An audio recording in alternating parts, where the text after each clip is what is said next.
Your alarm goes off at 5:30 a.m. You don't hit snooze. You have $67,000 in student debt, a one-bedroom apartment you share with a roommate, and a first-day badge that says Analyst, Financial Services. You have no idea what you just walked into. By the time you reach the top of this industry, if you reach it, you will control more capital than most countries print in a year. This is what every level of a finance career actually looks like. Not the version they sell you at campus recruiting. The real version. Plain finance. Most people who enter finance think the game is about intelligence. They're wrong. Some think it's about who you know. Closer, but still wrong. Finance is the largest machine ever built for the movement of capital. And, like any machine, it doesn't care about you. It cares about what you produce. At the bottom, you produce models, decks, outputs. At the top, you produce deals, relationships, revenue. The distance between those two things, between the person formatting the spreadsheet and the person who decides where $4 billion goes, is not a matter of years. It's a matter of understanding what the machine actually rewards. Most people never find out. This is what each level costs, and what it pays. Level 1. The Analyst. You were 22 years old. You own a desk you didn't choose in an office you can't afford to live near, running models for deals you will never attend. Your base is $85,000. It felt like a fortune until you saw your first payslip after tax, rent, and loan repayments. You are in the office by 7 a.m. You leave when the VP leaves. Sometimes that's midnight. Sometimes it's 2 a.m. Nobody told you this part at the campus presentation. Your job is simple. You are a function. You produce outputs, decks, models, comparables, memos. You do not meet clients. You do not attend negotiations. You sit on floor 29 and you make the numbers clean. One Tuesday in month 3, you find an error buried in your senior associate's model. The wrong discount rate applied across 6 years of projections. The difference? $3.4 million in implied valuation. You stare at it for a long time. You quietly fix it in your own version. You say nothing. Not because you're dishonest, because you already understand the first rule. The system does not reward honesty. It rewards discretion. You start watching everything. Which managing directors get called into which rooms, which associates get staffed on the good deals, which analysts disappear after year 2, and which ones get asked to stay. You are not building a career yet. You are building a map. 2 years pass. You know what a leveraged buyout looks like at 2 a.m. You know how to read a 10K in 35 minutes. You know exactly whose model to check before you trust it. The VP pulls you aside after a closing dinner. He says, "You're ready." You don't know what that means yet. You're about to find out. Level 2. The Associate. Your title changed. Your hours didn't. Base is $150,000. Bonus brings you to $220,000 in a good year. You can breathe now. Not comfortably, but you can breathe. You are on client calls now. You don't talk. You listen and take notes and watch how your VP handles a CFO who doesn't want to hear the answer the numbers are giving him.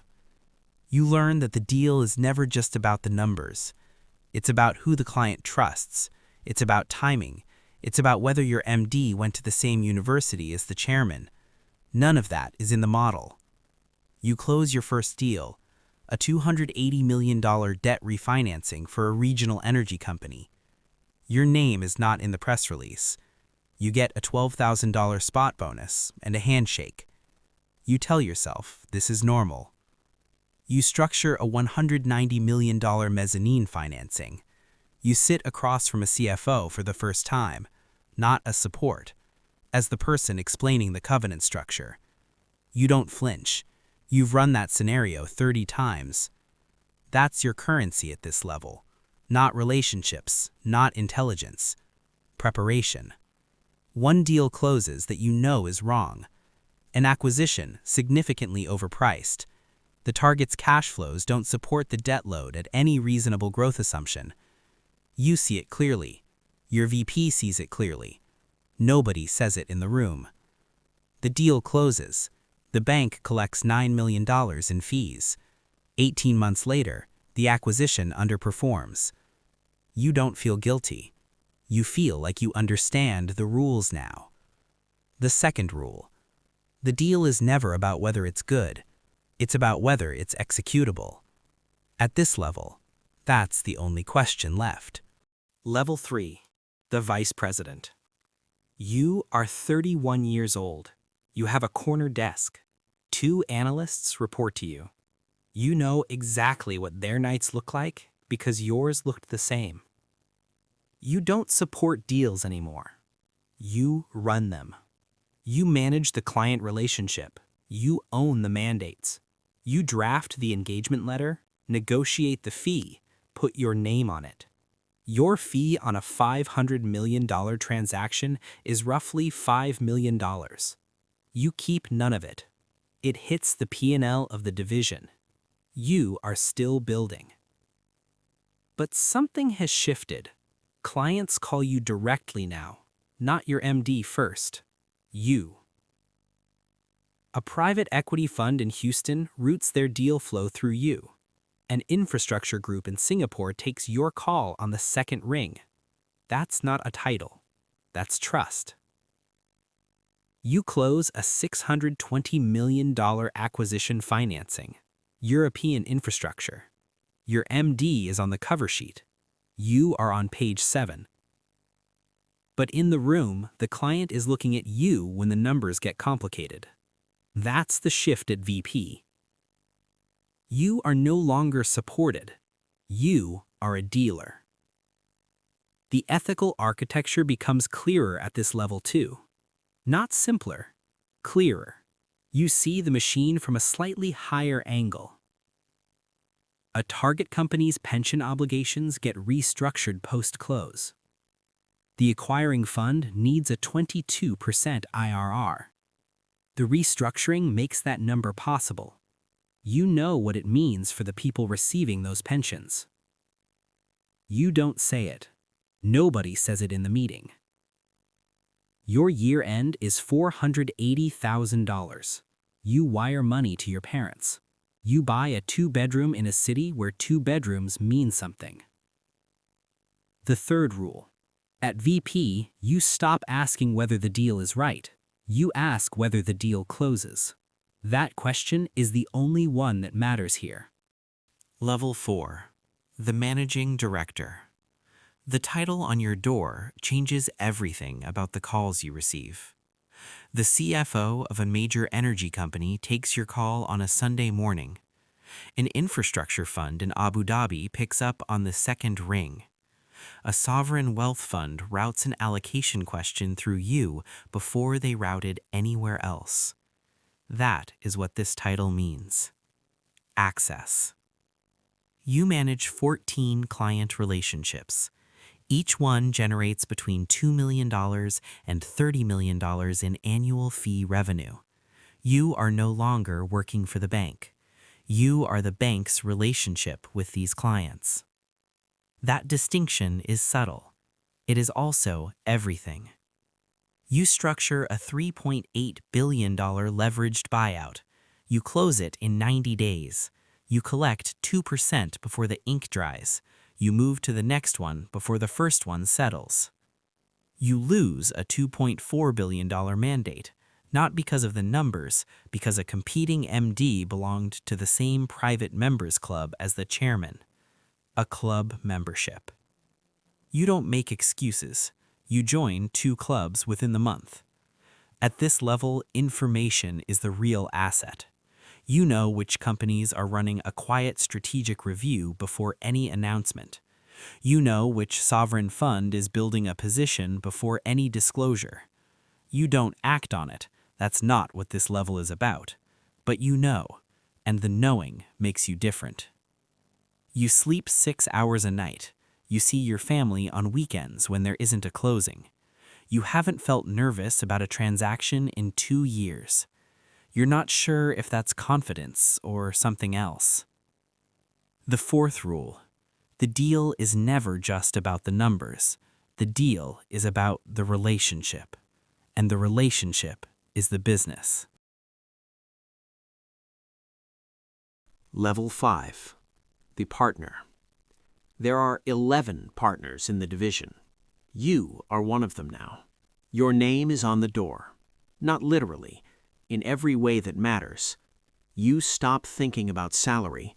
You stopped thinking about salary 3 years before you made partner. You think about carried interest now. You think about the 5-year fund cycle. You think in decades.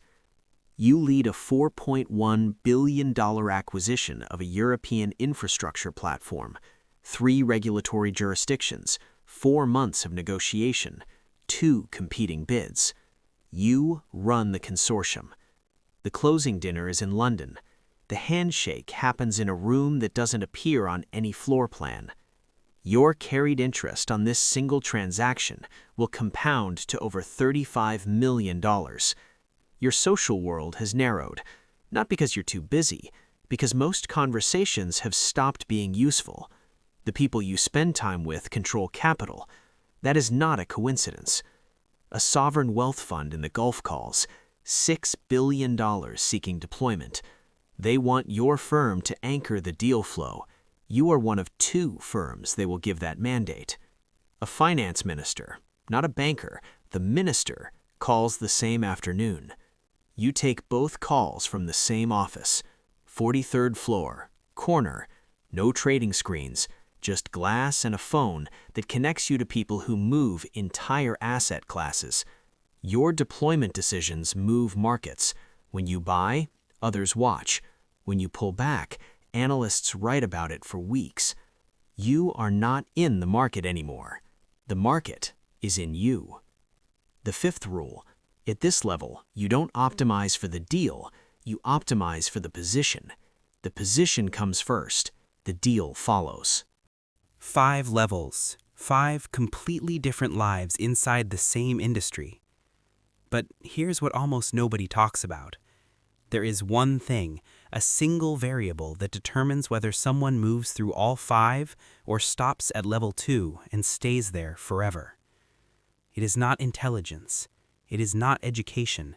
It is not even who you know. Stay with us for the next 90 seconds. Every level we just walked through has one transition point in common. The analyst who makes VP is not the smartest analyst.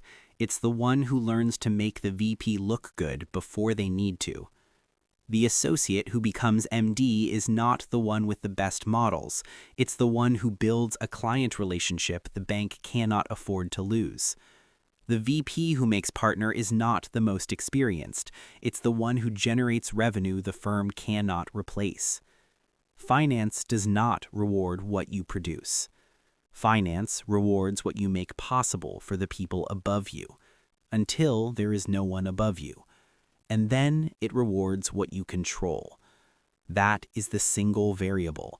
The ability to make yourself indispensable at every level in a different way is the only thing that moves you up. Intelligence gets you in the room. Indispensability keeps you there. Most people figure this out at level 3. The ones who make it to level 5 figure it out at level 1. Somewhere in a glass tower, in a city that never stops moving, a 22-year-old is setting up their monitors for the first time. Badge says Analyst, Year 1. It has always said that. It always will. They think this is about the salary. They think the system rewards what you put in. They think if they work hard enough and stay late enough and run the numbers cleanly enough, the levels will open for them. They don't know yet that the levels don't open.